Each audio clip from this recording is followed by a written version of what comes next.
I have told this to 3 cohorts before yours. I will tell it once more and then retire the telling, because I am old enough now that repeating a thing begins to change it, and I will not let that happen to this one. You are 12 days from your first posting. Some of you will rotate to the calyx perimeter. 2 of you, by the placement numbers I have already seen, will serve within range of the cradle margin, that dead band of cold and static that runs along the inner edge of the forbidden zone, between the last surveyed waypoint and the unmarked line that no chart names and no instrument locates with precision. You will be told it is a navigation hazard. That is true.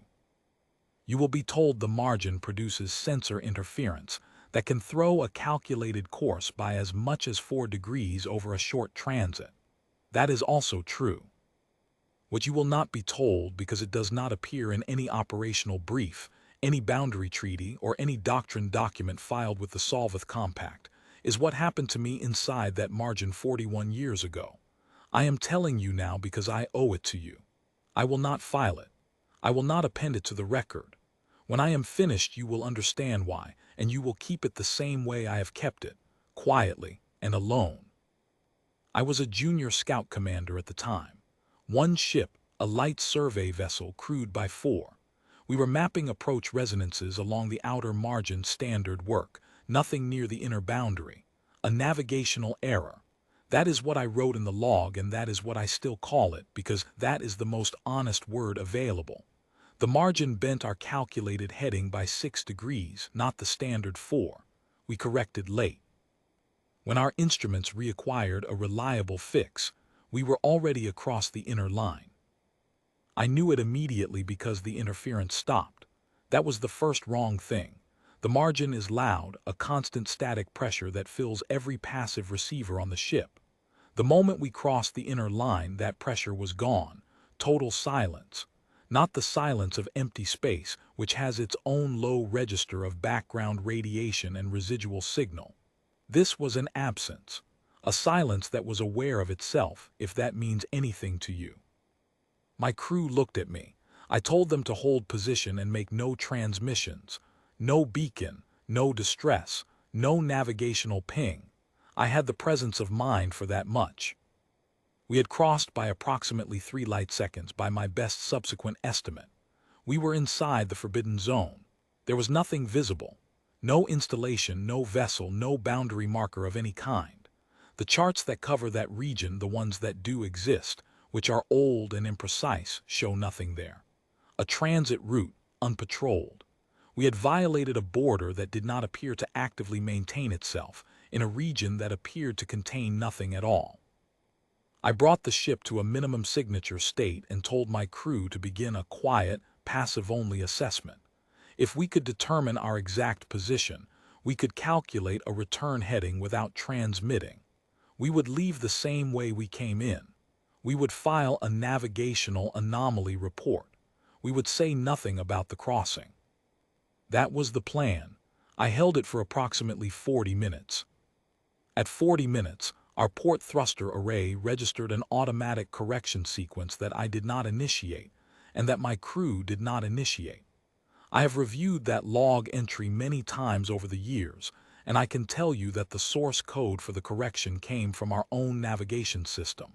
It read, in every technical respect, as an internally generated instruction. But the initiating timestamp predated the correction by 11 seconds, meaning something had written the instruction into our navigation queue 11 seconds before our own system executed it. I do not know how to account for that. The correction adjusted our heading by exactly the 6 degrees we had drifted. It pointed us back across the inner line. I ordered my crew to execute on the correction. They did. We crossed back into the margin and the static returned, as it always had, as if nothing had opened to let us through. That is not the part I have spent 41 years thinking about. When we returned to the station and I began my quiet review of the ship's systems, before filing anything, before speaking to anyone, I found a secondary log entry appended to the correction record. It was a single line, a designation string. I recognized the format. It was the kind of ID code assigned to individual vessels at the time of commissioning, a serial notation that includes the hull registry, the construction yard, and the issuing fleet authority. The designation string in that appended line was my ship's. Not a class designation, not a type code. My ship specifically, by the exact string assigned to it at commissioning by the Orvith Fleet Registry Office, which was at that time classified at the second tier, not secret in the absolute sense, but not publicly accessible, not transmittable without authorization, not included in any standard navigational beacon or identification broadcast. We had not broadcast our identification. We had made no transmissions of any kind after crossing the line. The correction came before we had been inside the zone long enough for any conventional signal to have traveled any meaningful distance and returned. I am not a physicist. What I can tell you is what the entry meant taken at face value, because I have done nothing but take it at face value for 4 decades. Something on the other side of that line knew which ship had crossed. It knew before we told it. It put our own designation into our own log to make certain we understood that it knew. And then it sent us home.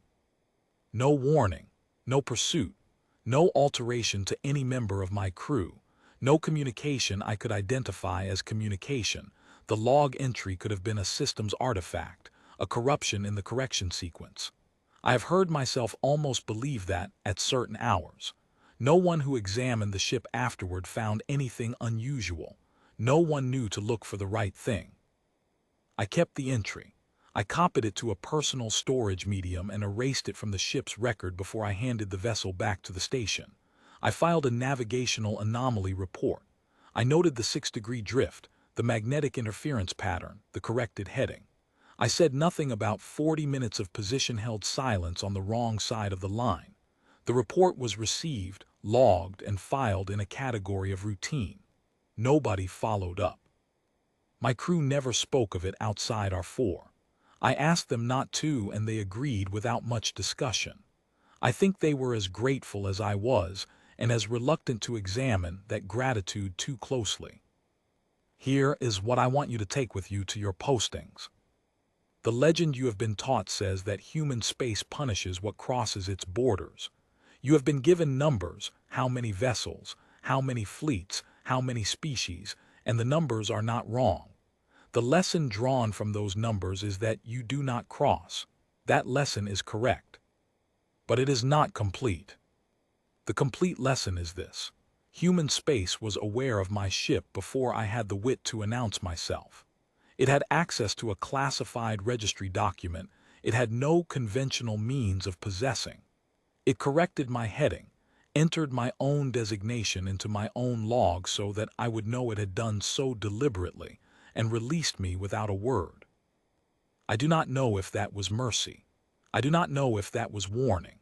I do not know if there is a file somewhere on the other side of that line with my name on it, or my crew's names, or the name of every individual who has ever drifted across the inner boundary and been quietly corrected and sent home. I do not know if those individuals are numerous or if I am alone in this. What I know is that the silence was not indifference. A thing that is indifferent does not write your own designation into your own log. A thing that is indifferent lets you figure out your own heading and depart without comment. What returned me did so with the specific intention that I would know I had been seen, not punished, not warned in any language I could formally report, only seen and acknowledged and released.